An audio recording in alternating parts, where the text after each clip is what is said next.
Mr. President and Madam Ex-President. Let me say, it's very, I feel very honoured as an errant member of your society who doesn't come to as many meetings as he should to have been invited to address you this evening.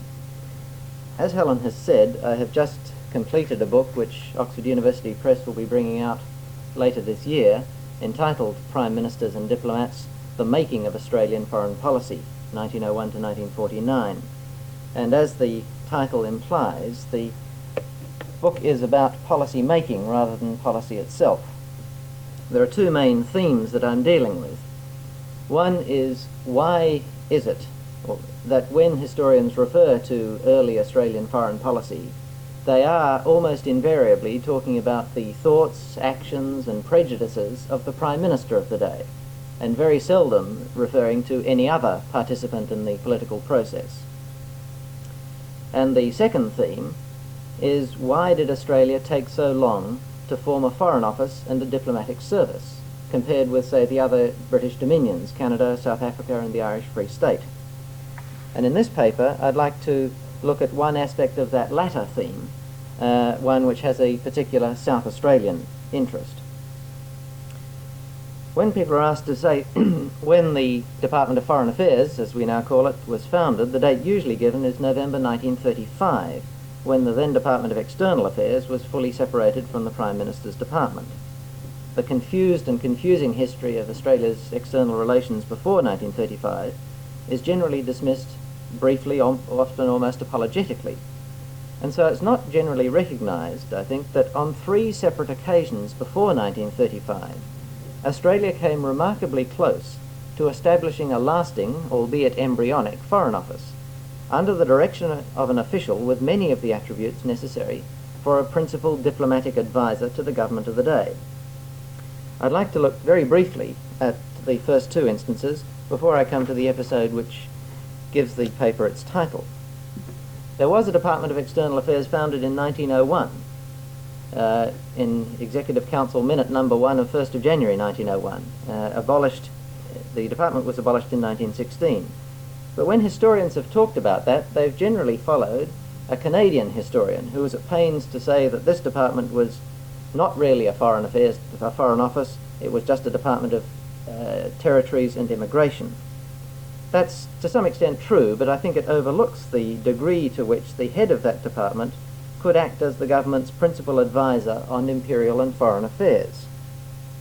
The secretary of that department from 1901 to 1916 was Attlee Hunt, an able and ambitious man who was not afraid to exercise influence when opportunities presented itself. And his responsibility for immigration led him to conduct some significant, if elementary, diplomacy. He negotiated, for example, on immigration with the Japanese Consulate General, and on other matters with the French Consuls General. In 1907 he accompanied Deakin to the Colonial Conference, becoming the first senior public servant to attend a colonial Prime Minister at such a conference. And in 1909 he accompanied Sir Charles Lucas of the Colonial Office on a visit to Fiji and lobbied him on behalf of Australian interests. And in 1911 he again accompanied the Labour Minister for External Affairs, E.L. Batchelor, to the Imperial Conference of that year. And by this time he was recognised as an experienced advisor on imperial affairs. I think the significance of his role can be more clearly realised when it's understood that it's generally thought that the permanent head of the British Foreign Office only became, from about 1906, the government's chief advisor on foreign policy, rather than merely the Foreign Secretary's chief clerk.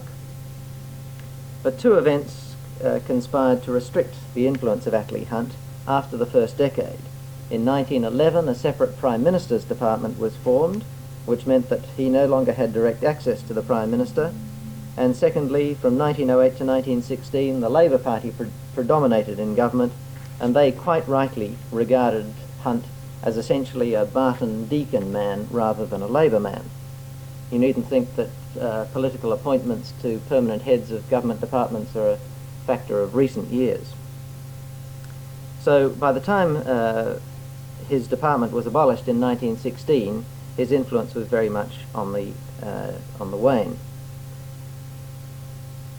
Hughes abolished that department in 1916, consistent with his habit of keeping all aspects of external policy firmly under his personal control.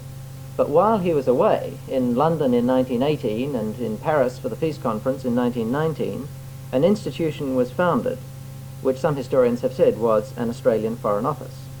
It was essentially created by pressure from military and naval intelligence officers, and they pressed the acting Prime Minister, William Watt, to appoint E.L. Peace, a Tasmanian citizen soldier who'd been Director of Military Intelligence, and he was appointed Director of a new Pacific branch of the Prime Minister's Department.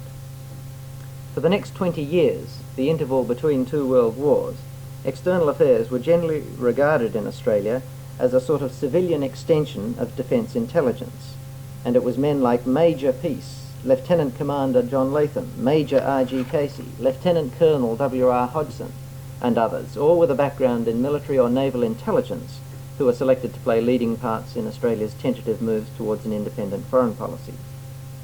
This branch that Peace headed was directed to study developments in the Pacific and Far East and to advise thereon. So it was clearly intended to be an embryonic foreign office. Peace put a lot of work into collecting information from a wide variety of sources, and he also carried out extensive advisory work, preparing papers for delegations to the League of Nations, to the 1921 Imperial Conference, and to the Washington. He accompanied the Minister for Defence, George Pearce, to the Washington Conference of 1921-22. So while his branch had no diplomatic representatives overseas, and he had only minimal assistance himself at home, there was both the intention and the capability to found a foreign office around him. But what vitiated this intention was the gulf between Peace's views and the substance and style of Hughes's foreign policy. The mild liberalisation of the White Australia policy that Peace proposed seemed almost treacherous to Hughes and his ministerial colleagues, while fear and suspicion of Japan remained the keystone of Hughes's policy. Peace grew increasingly confident of Australia's security under imperial protection, especially after the Washington Conference. With courage bordering on foolhardiness, Peace even told Hughes that the tone of his speeches had attracted more criticism in Japan than those by American politicians of similar views. Peace made this comment in a report, and Hughes wrote on it, "Where is the evidence of this?" And Peace very bravely said, "Well, here is the evidence," and wrote out a number of instances where he had actually seen this. Watt had been prepared to encourage Peace to make public statements of a politically uncontroversial nature, but Hughes vigorously suppressed such activities. And in 1921, Hughes replaced the Pacific branch with a foreign section, which forced Peace to share responsibility with a new appointee, a man with no obvious qualifications in external affairs. So, not surprisingly, Peace resigned. He in fact waited until Bruce had replaced Hughes as Prime Minister in 1923. And with the departure of Peace, Australia lost her second opportunity to found a lasting foreign office around an able and experienced man.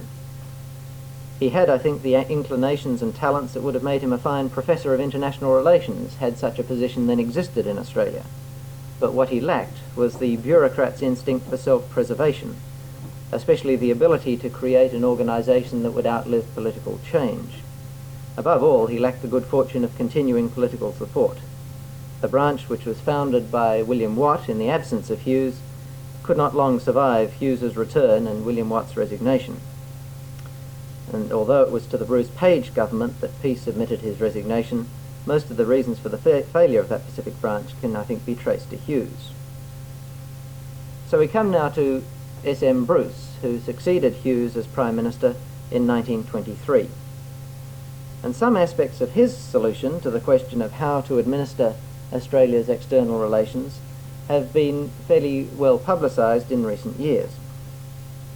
Acting on the advice of Alan Leaper, who was an Australian-born member of the British Foreign Office, Bruce created two new posts.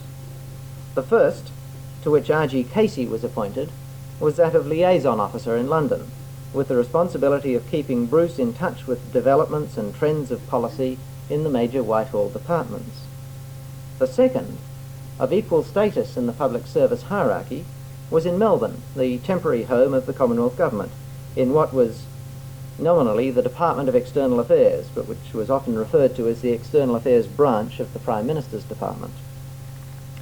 The attention of contemporary observers and historians alike has always centred on the liaison office. It was an interesting innovation. Casey was by no means reluctant to make substantial claims for its importance. Casey's own later career served to reflect some glory onto his first civilian public office. And last year, his letters to Bruce were published by the historical section of the Department of Foreign Affairs under the title My Dear PM. It's the book in the red cover there. Now, I have no wish to detract from Casey's reputation, but I think it is regrettable that all this has detracted from the attention which was given to the co-equal position created in Melbourne, the first and principal occupant of which, Dr. Walter Henderson, is, I think, the most seriously neglected figure in the early history of Australia's foreign relations. Walter Henderson was born in Adelaide in 1887, of Ulster Protestant stock on his father's side and Somerset on his mother's. He was, and indeed is, a very short man, and as a result of that he was not sent to school apart from a few unhappy first years, and was privately tutored at home until he matriculated to Adelaide University. He joined the South Australian Public Service in 1904. He acquired a reputation as an able shorthand writer and secretary, and then joined the first official Hansard staff when that was set up in 1914. In November 1914, he enlisted in the AIF, and he served in Egypt and France in a medical unit, rising to the rank of Staff Sergeant. On demobilisation in 1919, he took a most unusual decision, that of studying law not at an English or an Australian university, but at Paris. In due course, he graduated as Doctor of Laws, and furthermore, he topped the classes in diplomatic history and public law at the École des Sciences Politiques, the academy in Paris for high public servants and diplomats. In short, unlike most of the other Australians involved in foreign affairs who had a background in military intelligence, Henderson had excelled in the classical training of a European diplomatist. Moreover, he married a French wife, and it was his proud claim thereafter that he had thereby become associated with the Protestant elite of France, with its ramifications in business, the professions, the judiciary, the public service, and diplomacy. If he was well connected, it was in a way quite different from Bruce or Casey or other members of the Anglo-Australian elite. Initially, Henderson's association with Bruce and Casey seemed destined to be fruitful. Casey and Henderson assumed, and Bruce confirmed, that the intention behind their appointments was to establish an Australian Foreign Office. To that end, Casey sent back to Australia not only the personal letters to Bruce which have been published in My Dear PM, but voluminous quantities of official information, which Henderson placed in the nascent External Affairs filing system. Keeping this information, which was intended to be the basis of an eventual independent foreign policy, separate from the Prime Minister's Department files, was one of the most important of Henderson's battles. When Henderson complained of being subordinate to the Secretary of the Prime Minister's Department, Hughes's old secretary, Percy Dean, Bruce was immediately sympathetic. He wrote to Casey in July 1926 that Henderson has turned out remarkably well and is building up the External Affairs branch in quite a satisfactory manner. It was at this time that Henderson was given the title of Director, which was a compromise offered somewhat reluctantly by the Public Service Board, which gave him direct access to Bruce, but which fell short of the autonomous status of Secretary of the External Affairs Department, for which Henderson hoped. The value of Henderson's European background and legal training were perhaps most evident after the Attorney General, Sir Lyttelton Groom, led the Australian delegation to the League Assembly in 1924, when the principal topic was the document known as the Geneva Protocol. As the spokesman for deaconite liberalism in Bruce's cabinet, Lyttelton Groom was sympathetic to this attempt, characteristic of the diplomacy of the time, to introduce a greater element of quasi-judicial arbitration into international affairs. Groom performed very well at the Assembly, and finally, perhaps influenced by the Geneva atmosphere and maybe by a sense of shared paternity, Groom voted in favour of the draft protocol, although Bruce had instructed him quite clearly to abstain. He returned to Australia to be overruled by a hostile cabinet, and it was Henderson who put up the arguments with which Bruce and his ministerial colleagues demolished the unfortunate groom. Henderson later learnt that the Australian government's cable, which he drafted, explaining to London Australia's rejection of the protocol, was used as a text by students of international law.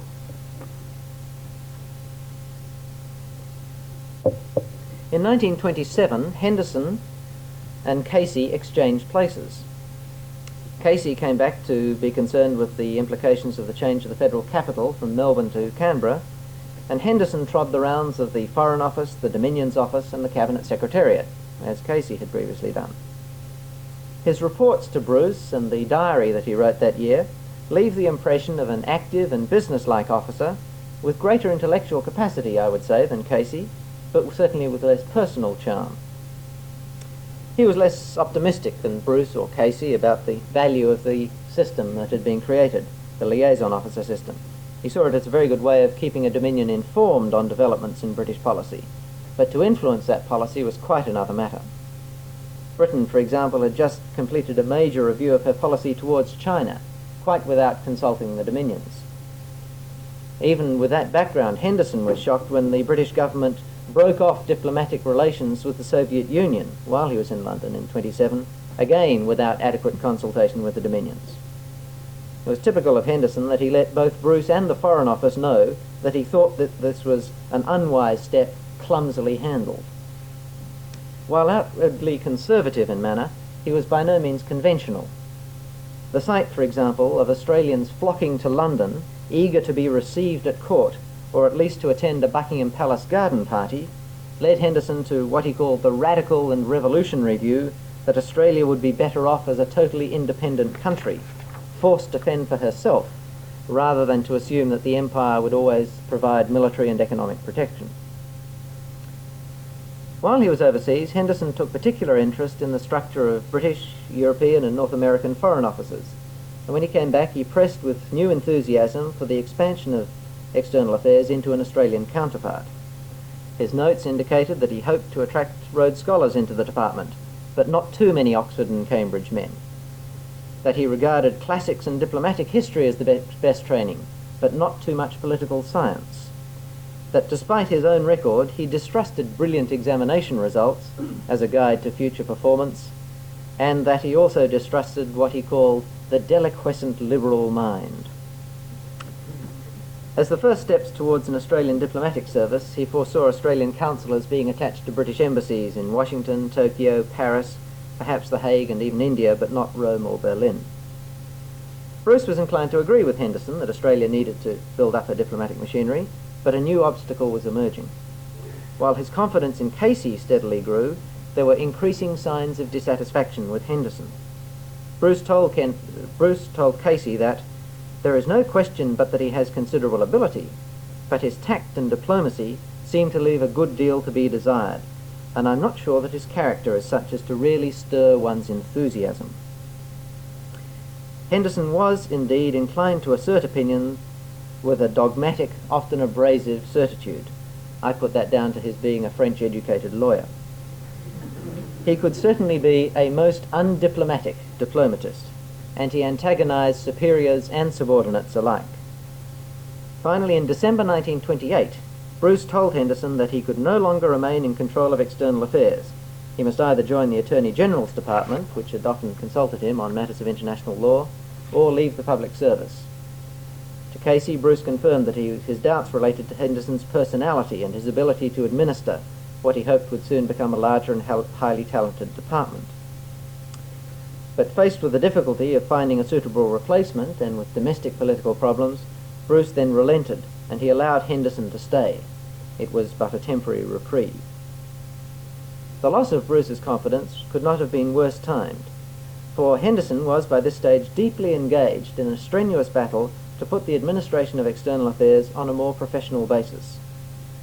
The essence of his scheme was that officers should be appointed to an external affairs service separately from appointment to the rest of the public service. These officers should be university graduates with a knowledge of a modern language, who, before being promoted higher, would be required to sit further examinations in diplomatic and constitutional history, international law and modern languages. The basic principles were unremarkable to anyone familiar with diplomatic services elsewhere in the world, but they ran counter to many of the traditions of the Australian public service. Henderson faced not only direct opposition, but problems derived from unfamiliarity and misunderstanding. The Prime Minister's department stood to lose most by the separate development of external affairs. The Secretary of the Department, Percy Dean, evidently took little interest, but the Assistant Secretary, Frank Strawn, was a formidable opponent. He represented the view that external policy was a matter for the Prime Minister and, by extension, the Prime Minister's department, since all that was necessary was communication with London. A separate diplomatic service, in Strawn's view, was an expensive luxury and could only confuse imperial policy. Relations with foreign powers should be handled by the United Kingdom government on behalf of the whole empire. Strawn and others therefore sought to obstruct Henderson's attempts to create a distinct diplomatic elite. And since Henderson's office was in effect part of the Prime Minister's department, there was ample opportunity for what Henderson called sabotage. Nevertheless, Henderson gained Bruce's blessing for an approach to the Public Service Board to establish an external affairs service.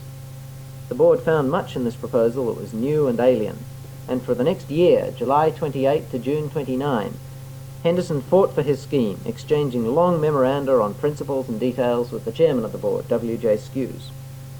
Finally, on the 4th of July 1929, a muted declaration of independence appeared, in the form of advertisements in the Commonwealth Gazette for 2 new positions.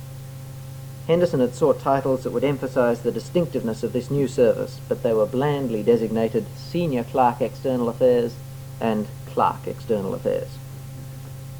Henderson made the best of the compromise result in a press release, describing the creation of these 2 new posts as the second step in the direction of creating a professional external affairs service.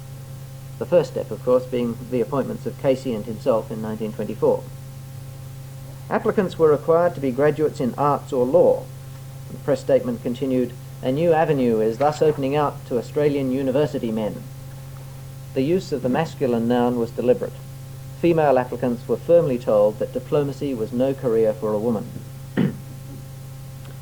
To emphasise the distinctive qualities required, a special selection board was set up, comprising Henderson, Skews, and the Chancellor of the University of Melbourne, Sir John McFarland. And in September 29, this board reported that of the 95 applicants of the right age and gender, none was suitable for the senior post. 3 warranted selection for the junior position, first place being awarded to a Melbourne graduate, Alfred Sterling.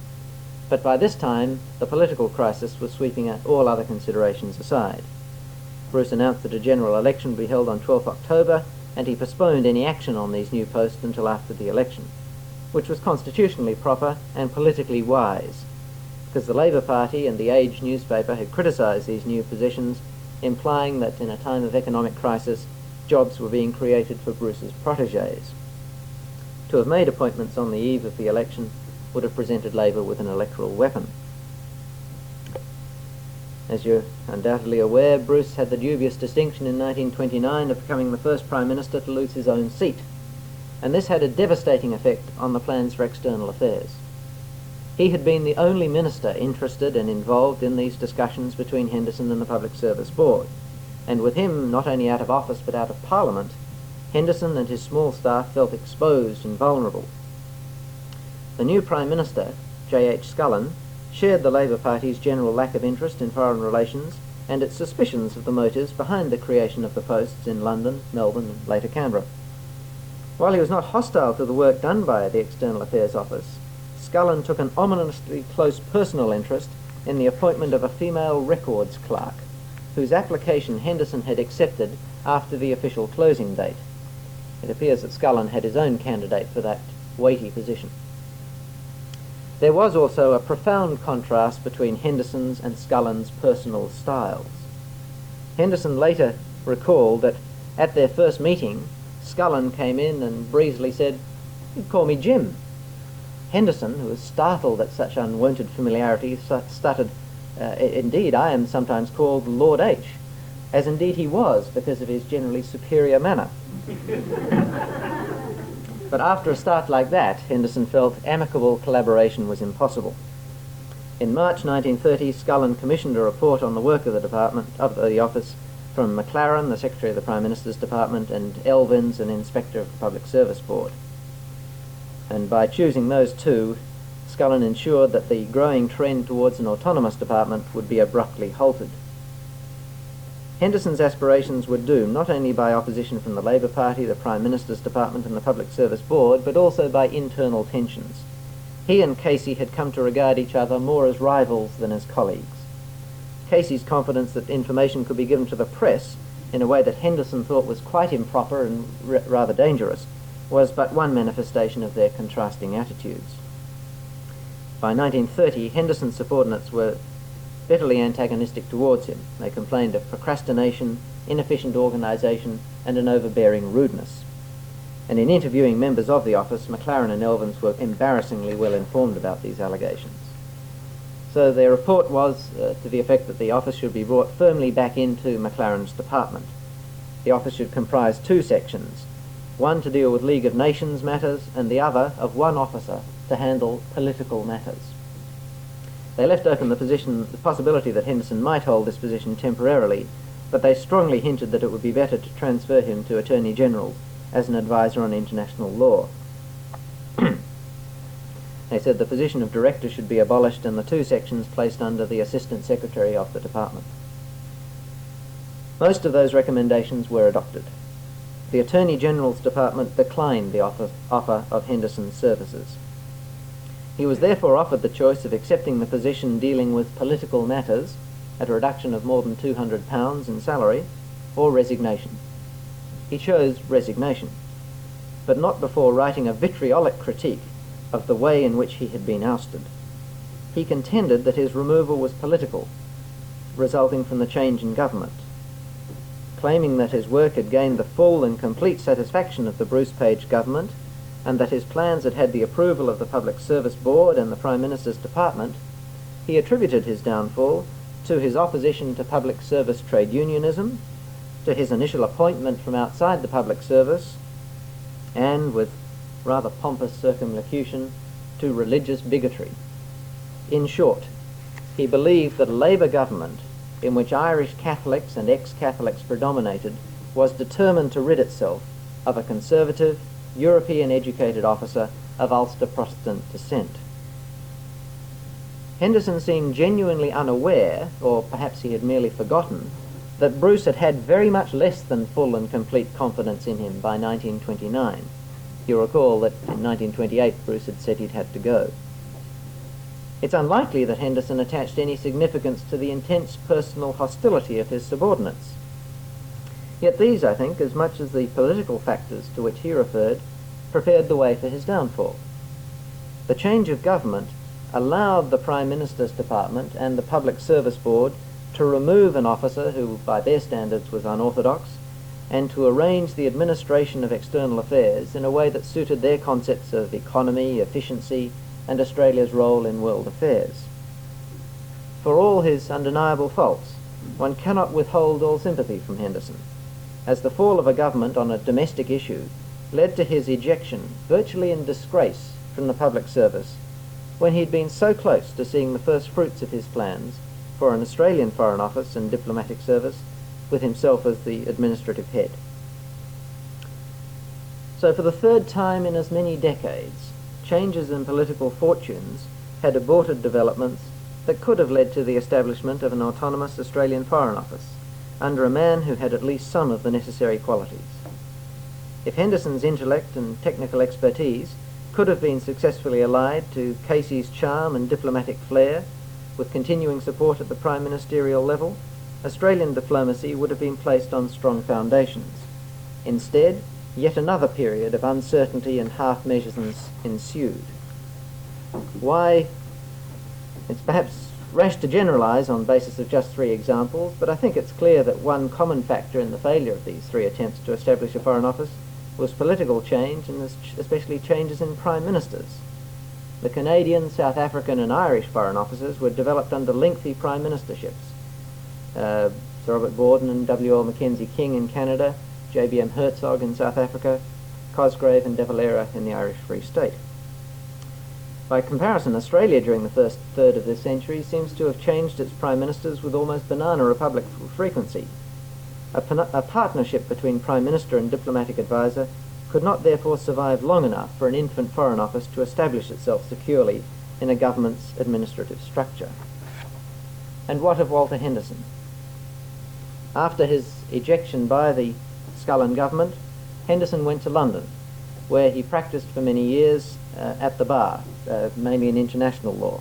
He also worked behind the scenes for the Conservative Party, and he claims that he was offered but declined nomination for a safe seat for the Tory party. In the 1950s, he grew alarmed at the effects of non-white immigration into the United Kingdom, and he returned to Adelaide. In fact, when I asked him why he'd returned to Adelaide, he said that he'd been along to Gray's Inn, his inn of court at the bar, to see who were the next people who were up for election to the bar. And he said, well, they were all West Indians. I mean, what more was there to be said? So he returned to Adelaide.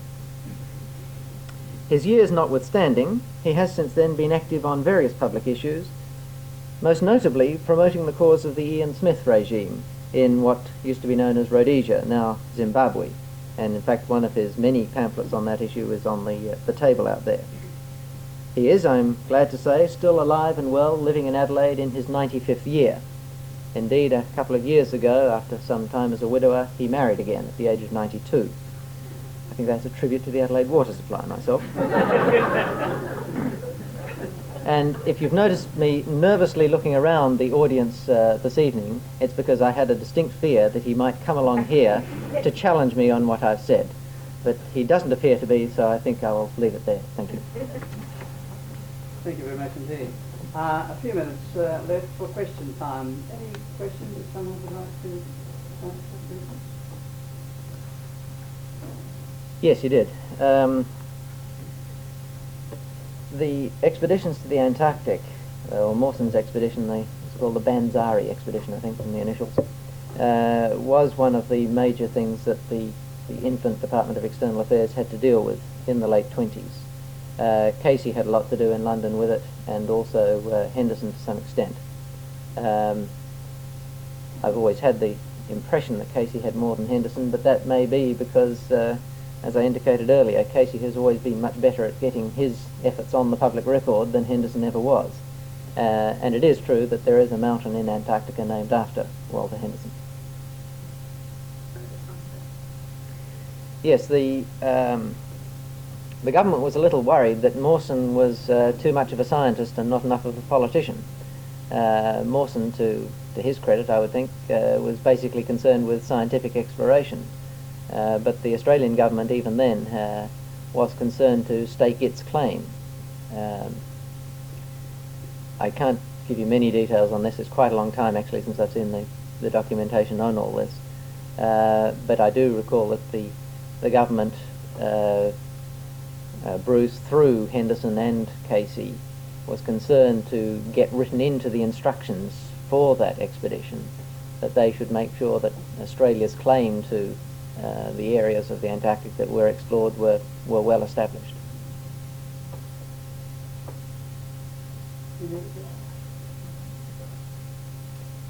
Well, as I think one can derive that from his suggestions as to where Australian diplomatic officers might be posted when we first started to post them.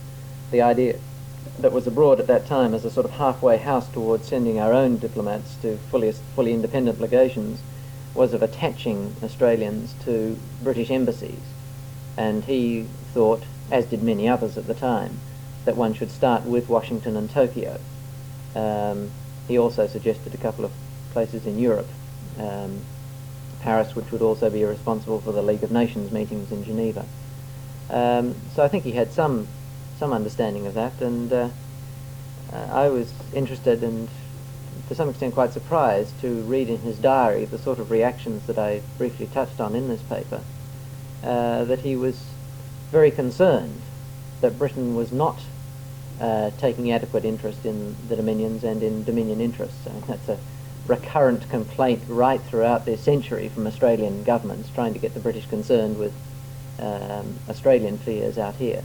But Henderson certainly shared those fears very vigorously, and it was characteristic of him that he felt that Australia would do better just saying, to heck with this whole imperial connection, let's stand for ourselves. He was, in foreign policy terms, as in economic terms, what in current Canberra terminology would be known as a dry. He was an ultra-dry, in fact. He was again all forms of protection. Protection makes you flabby and weak and reliant on other people and dependent. You've got to stand up for yourself in this world. Yes. Well, oddly enough, it did seem to. I think it's fair to point out that at that time, things did seem relatively secure in that direction. And this was the time of greatest optimism in international affairs. You had the Locarno treaties, which seemed to have secured peace in Europe. You had the Washington Conference, which seemed to have pacified matters in the Pacific. So it was not unreasonable to be fairly optimistic at that time. I've not really seen much that he's written on that. I find it very hard to say just what his views were on issues like that at that time.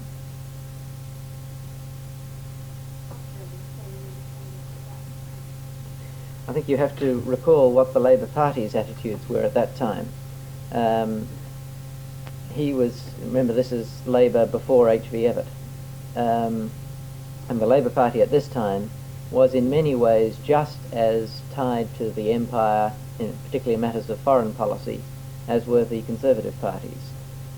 Indeed, Matthew Charlton, as leader of the Labour Party in 1924, in the debate following the 23 Imperial Conference, made a statement, I can't quote it word for word, but which virtually said that we are quite happy to leave all matters of foreign affairs in the capable hands of the British government, which happened at that time to be a British Labour government. And that was virtually their theme. The Labour Party in the 20s and 30s was, if anything, more isolationist than the Conservatives, and at the same time not willing to take an interest in anything, in any foreign policy or defence policy initiatives. Even the half-hearted steps that Bruce and Lyons governments took were opposed by the Labour Party. So, in fact, he was very scathing about, Henderson was very scathing about a Labour parliamentarian or Labour leader that he had heard saying, we don't need to build up defences in our country, we don't need to worry about foreign policy, because if we're ever in strife, Britain will come and save us, Britain will pull our irons out of the fire. So as far as Henderson was concerned, the leaders of both parties were equally blind in this respect.